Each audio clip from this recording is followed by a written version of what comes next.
In 2025, the Fed will not cut interest rates.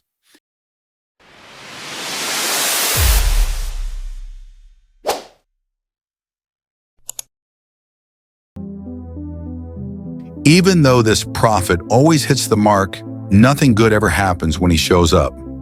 That's because he's not just a prophet. He's someone who knows all the inside information, maybe even the one pulling the strings behind the scenes. Before 2008, if you had said Lehman Brothers was in trouble, the whole world would have laughed at you. At that time, countless people had invested in Lehman's products, relying entirely on the company to earn stable returns for years, without giving it a second thought. Just before the financial crisis erupted, only 6 days before Lehman Brothers went bankrupt, a so-called prophet suddenly appeared. He downgraded Lehman's credit rating from investment grade to junk. In simple terms, he was telling everyone Lehman was beyond saving, and exactly 6 days later, Lehman Brothers, a company once considered too big to fail, collapsed and vanished completely. Countless people didn't do anything during the financial crisis, yet their money still disappeared. Some even lost their lives. If you think that was just a coincidence, fair enough. But a few years ago, this same prophet reappeared. This time, he downgraded a major Chinese company, also considered too big to fail, to junk status. Back then, many people criticized him, saying he was a fool. But we all know what happened. Evergrande really did collapse. Home prices in China were cut in half. If you had worked for decades and saved up to buy a house, then after Evergrande's downfall, half your savings would have essentially evaporated. Recently, after a long silence, this prophet has shown up again. And that prophet is Moody's. Why now? Because this so-called werewolf disguised as a prophet is about to start another round of legal looting? What does that mean? Hello everyone, and welcome to the Path to Prosperity. You might not know this, but the biggest shareholder behind Moody's, this so-called prophet, is someone who laughs heartily, loves drinking Coca-Cola, and looks a bit like Santa Claus. That's right, Warren Buffett. What does Moody's actually do? Its job is to issue credit ratings. For example, if Moody's rates your company as grade A, they're telling investors your company is relatively safe and stable. That means when you go to borrow money, you'll likely get a lower interest rate than other companies, and people will be more willing to lend to you. But if your company gets rated below BBB, it's considered junk.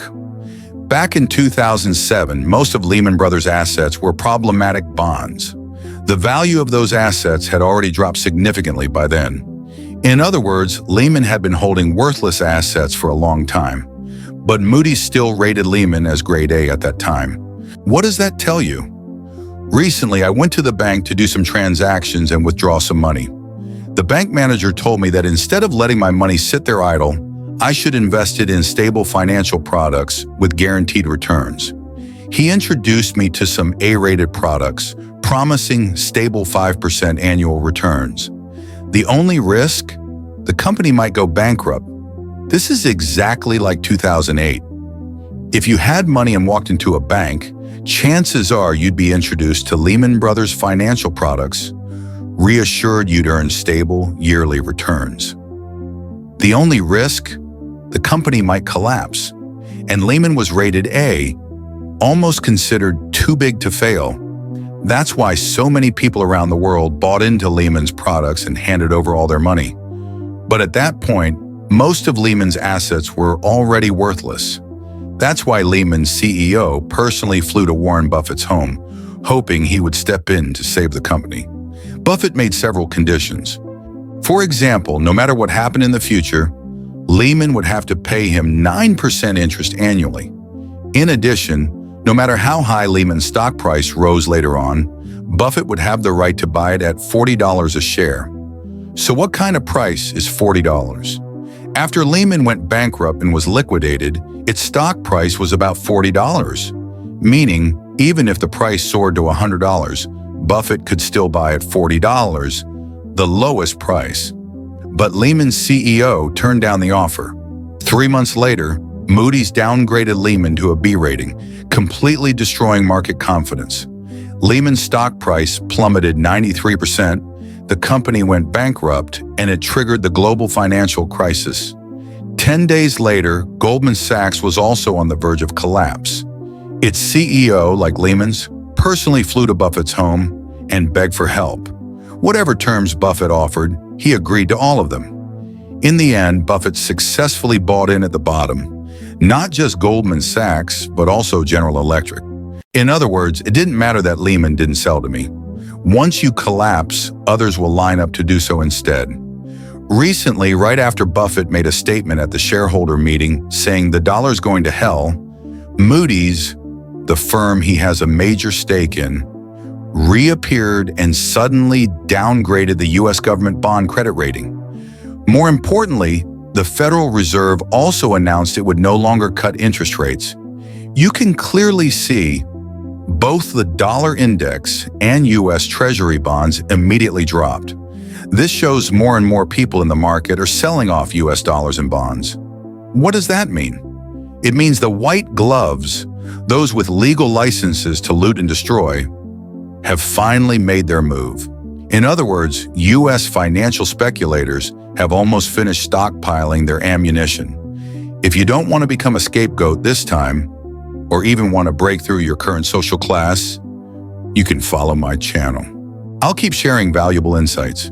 If you're afraid you'll forget everything after watching and waste your time, then just click like so the video is automatically saved in your playlist. That way you can always come back and re-watch or take action. Now, who actually decides U.S. bank interest rates? Who determines whether they go up or down? Put simply, the Federal Reserve. So what's the condition for the Fed to cut rates? As long as average inflation falls below 2%, they can lower interest rates, which makes borrowing cheaper and stimulates the economy. Oh, but what's the problem? In 2020, inflation hadn't yet dropped below 2%, yet the Fed still slashed rates to zero and printed unlimited money. Why? They explained it was because more and more people were losing jobs due to the pandemic. If they waited until inflation dropped, it would be too late. So the Fed added another condition. As long as unemployment rises, not only will they cut rates, they'll print more money. But last year, starting from early in the year, the Fed said it wouldn't cut rates anymore. The reason? Inflation remained high, the U.S. economy was still strong, and people still had jobs. However, by September, inflation still hadn't fallen below 2%. Yet the Fed suddenly lowered rates again. Their explanation was the same. Unemployment was rising, and if they didn't cut now, it would be too late. And this month, they relaxed the standards even further. They no longer need average inflation below 2%. Just a single instance below 2% is now enough to cut rates. You'll notice the criteria for rate cuts keep changing. When they don't meet the standard, they add another. If that's not enough, they lower the bar again. It's like moving the goalposts over and over. So the question is, does the Fed actually follow the conditions they announced to decide interest rates? Or have they already made up their minds and only add the conditions afterward to justify it? In other words, you might ask, for the Fed or the U.S. government, do things like inflation or employment really matter that much? If they do, then why is the U.S. raising import tariffs? Doesn't that make goods more expensive? If jobs are important, then why is the U.S. laying off workers? Doesn't that increase unemployment? If you use those criteria, maybe Trump was right all along. Right now, the Fed is cutting rates too late. You don't need to look at statistics. Just take a trip to New York, and you'll clearly feel the severity of inflation and unemployment. So what's the truth? Just look at this chart. The green line is the U.S. bank deposit rate, set by the Fed. The red line is the 2-year U.S. Treasury bond yield. That's the bond interest rate. You'll see something very clear. The red and green lines always move together. When bond yields rise, so do bank interest rates. When bond yields fall, bank rates follow. And the most important thing you'll notice is this. The red line always moves ahead of the green line. In other words, U.S. bond yields rise first, and then bank interest rates follow. Bond yields fall first, and bank interest rates follow afterward. This data spans 10 years. You might think it's just a coincidence. So let's look at 50 years of data. You'll see the exact same pattern. The red and green lines rise and fall together, and the red line always leads. In other words, whenever U.S. bond yields go up, the Federal Reserve raises interest rates. When bond yields drop, the Fed cuts rates. That's been the case for the past 50 years. This means the Fed's interest rates follow U.S. bond yields, not the other way around. So what's the truth? Whether it's the U.S., government, the Fed, or capitalists, what they really care about isn't inflation or unemployment. It's simply this. Can U.S. government bonds still sell? Can the U.S. dollar still maintain its dominance? That's the core issue, and it's quite simple.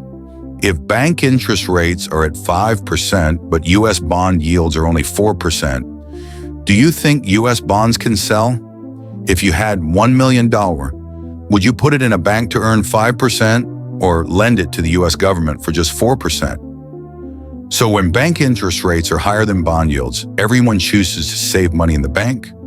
Why would anyone buy bonds then? On the flip side, if bank interest rates are 4% and U.S. bond yields are 5%, what do you think will happen? People will withdraw money from banks and rush to buy bonds. Some might even borrow money from banks at 4% interest and invest it in bonds yielding 5%. Isn't that a guaranteed 1% profit with no risk? Then more people will use leverage to do the same, pulling money out of banks not to invest or do business, but just to drain blood from the government. That causes banks to run low on cash and can even trigger a financial crisis.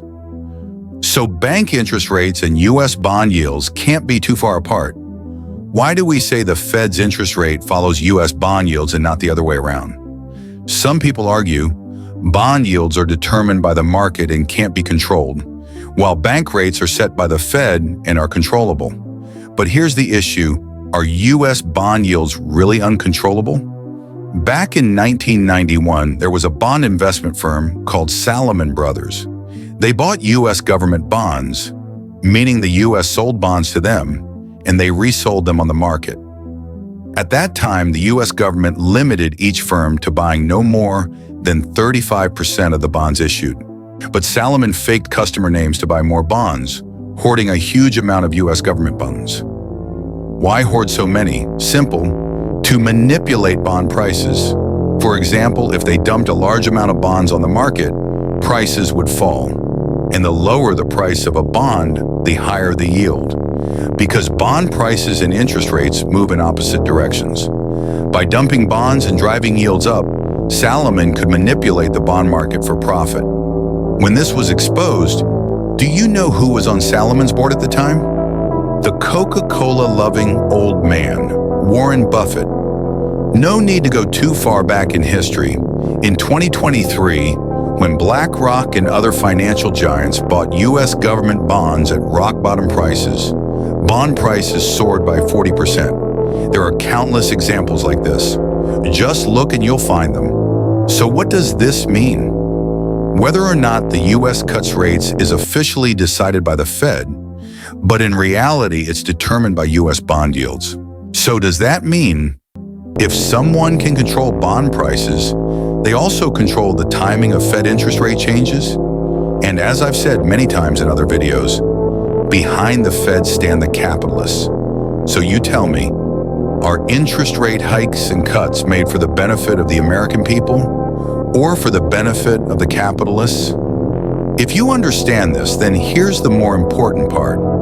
In the near future, when U.S. bonds are downgraded by Moody's, when U.S. bonds are continuously sold off and their prices plummet, when the 10-year U.S. bond yield keeps rising, do you think the Fed will cut rates? Many people say, when the Fed raises rates, asset prices drop. So they sell assets. When the Fed cuts rates, asset prices rise, so they buy in. But is that really true? In 2023 and 2024, when the Fed raised interest rates, that was actually the time we made money. The US dollar soared and the US stock market surged. But by the end of last year, when the Fed started to cut rates, the dollar dropped and even the stock market fell into crisis. In other words, asset markets don't directly move based on whether the Fed hikes or cuts rates. Whether you make or lose money depends on your strategy and trading principles. Even though we don't have inside info like Warren Buffett, our advantage is flexibility. Buffett has to plan his stock sales a year in advance. We only need 1 second to decide. That gives us a chance to make profit and exit quickly. So why do US capitalists want bond prices to fall right now?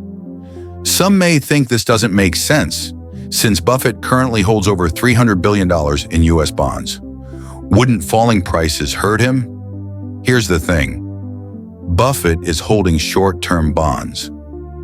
3 months, 6 months, a year at most. When those bonds mature, the US government must repay him both principal and interest. So for Buffett, as long as he holds to maturity, price changes don't matter. What's more, when short-term bond prices drop, yields go up.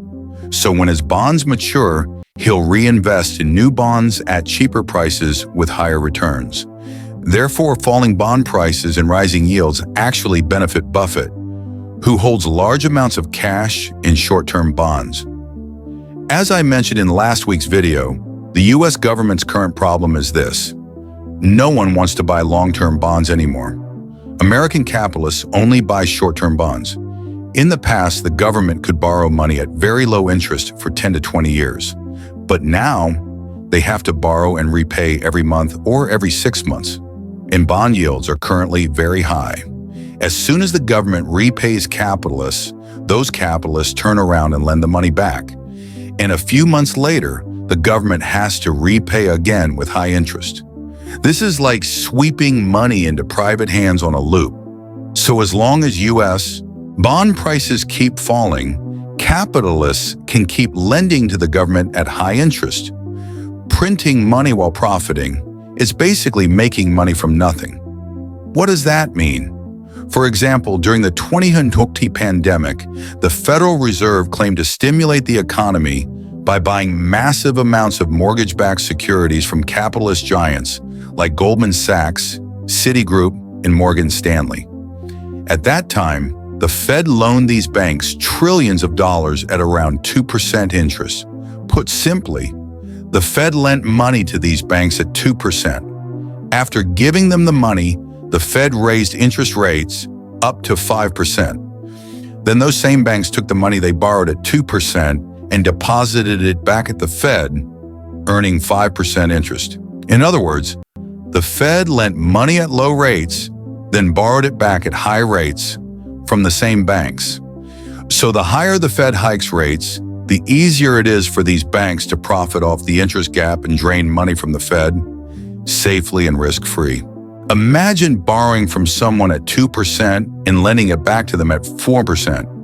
How does that make sense?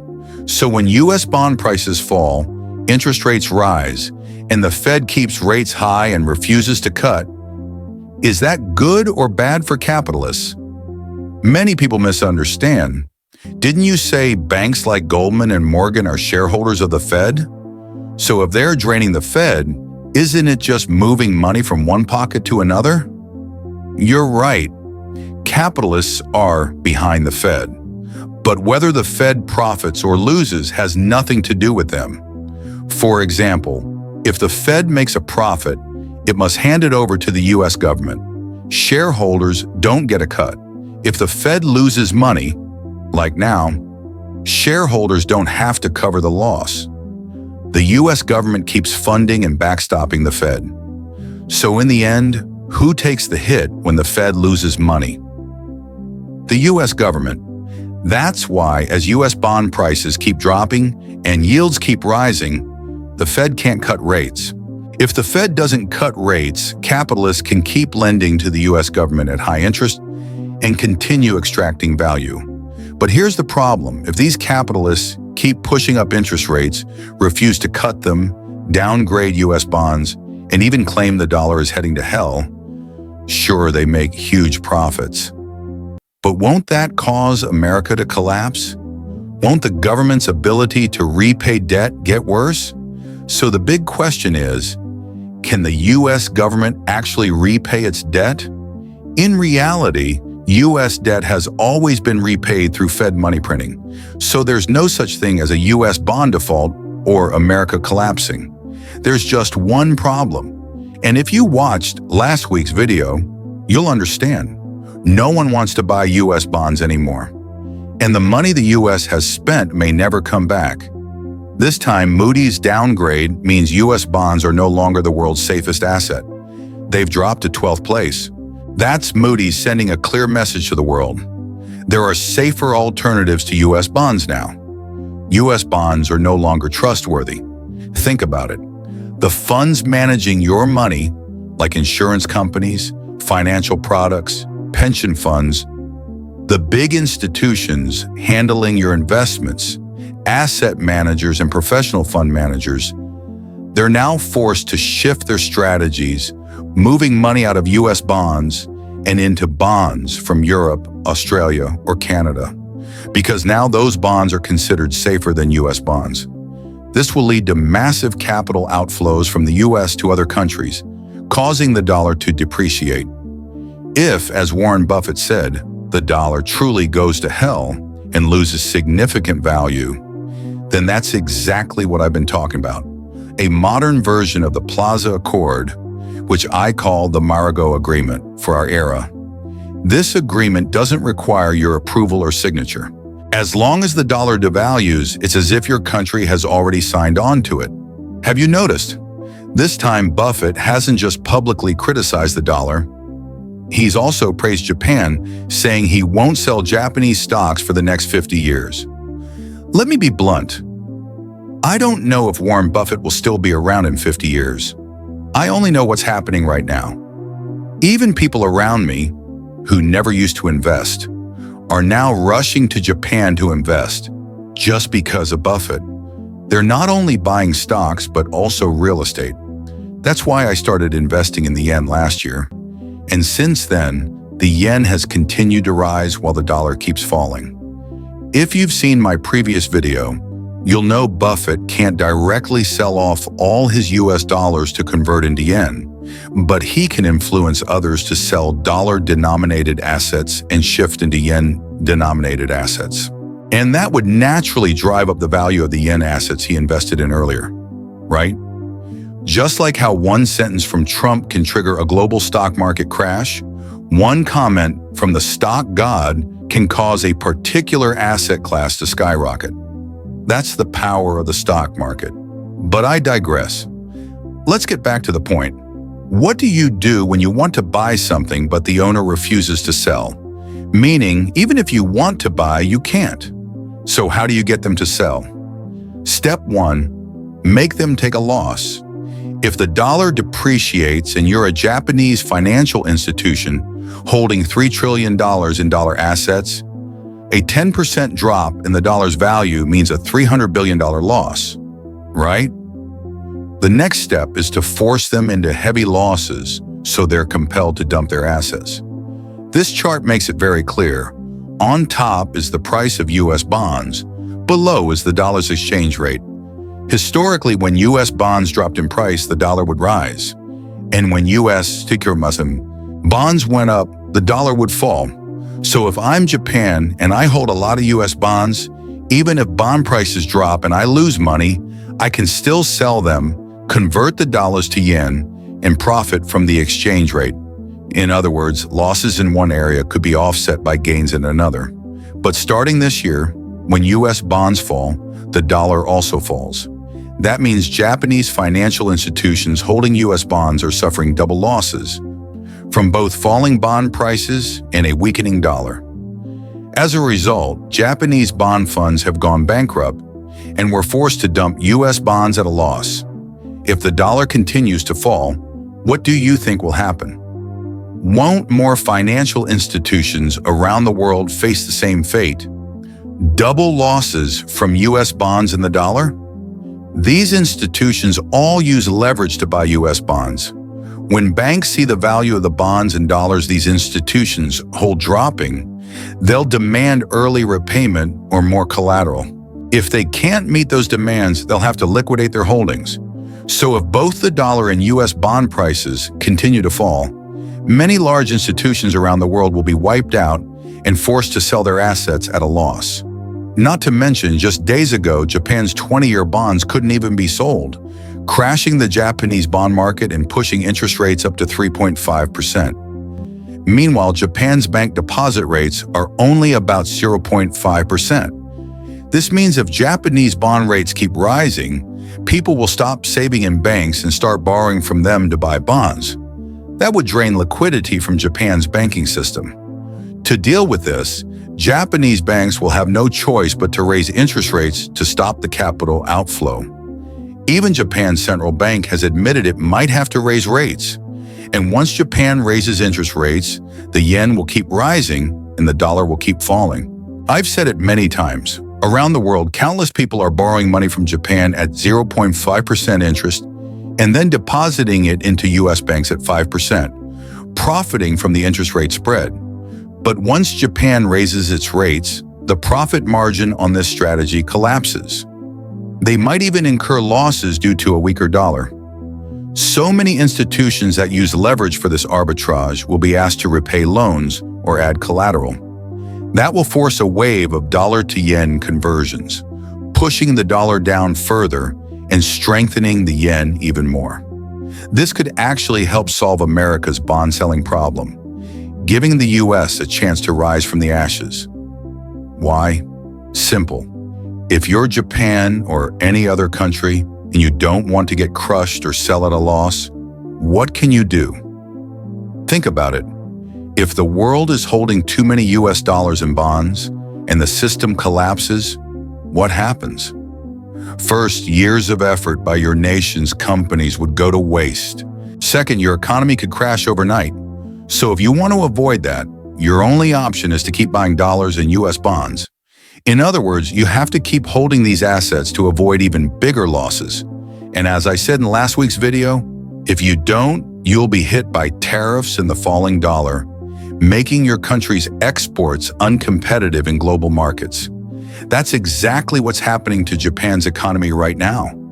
30 years lost. Or take another example. Recently, when many saw the U.S. stock market recovering, they rushed to invest in it. As a result, the Taiwanese dollar appreciated 10% in just 2 days. That means, whether you profit or lose in U.S. stocks, just converting your money from USD to TWD already sets you back 10%. So if you want to stabilize your currency, you must buy dollars and U.S. bonds. I've explained this before, so I won't repeat it. Go watch the previous video if you missed it. As for me, I sold all my U.S. stocks last year. Apart from seeing in the charts that the big players were offloading, the main reason was the looming risk of dollar depreciation. So I converted my dollars into yen, gold, and Bitcoin as hedges against the falling dollar. If your main currency isn't the dollar, you don't have to follow my strategy by buying yen, because chances are the dollar is weakening against most currencies. So just use your local currency to invest in domestic assets. That might even carry less risk, because right now, whether it's Hong Kong stocks or Taiwan stocks, their trends mirror the U.S. market. So why invest in U.S. stocks and take on extra currency risks from a declining dollar? Now think about it. If the U.S. stock market crashes and the dollar collapses too, who's the biggest winner? The answer is Warren Buffett. Even though our investment methods are different from Buffett's, our strategies are actually very similar. Right now, we're all stockpiling ammunition, waiting for a clear trend to emerge in the U.S. stock market after a correction. Will it collapse as predicted or bounce back? Whatever the outcome, it won't affect our actions, because by then, we'll use the profits we made from other markets to re-enter the U.S. stock market. For Buffett, the U.S. stock market is his home ground. But right now, with a train speeding toward him, he knows to get off first and protect his capital. In terms of position size, Buffett is a giant. We're just retail investors, so our approach and plans differ. But when it comes to strategy, they're practically identical. So, will reality play out the way we've analyzed? How will we adjust our investment strategy in the next phase? Due to time limits, I'll stop here for today. I share free content on how to become wealthy, an entrepreneur, an investor, and achieve financial freedom. If you don't want to miss out, please subscribe, turn on notifications, and feel free to share this video with others. To everyone who clicked like on this video, I sincerely wish you reach financial freedom soon. If today's content helped you in even one or two ways to improve your life, then I'm already fulfilled.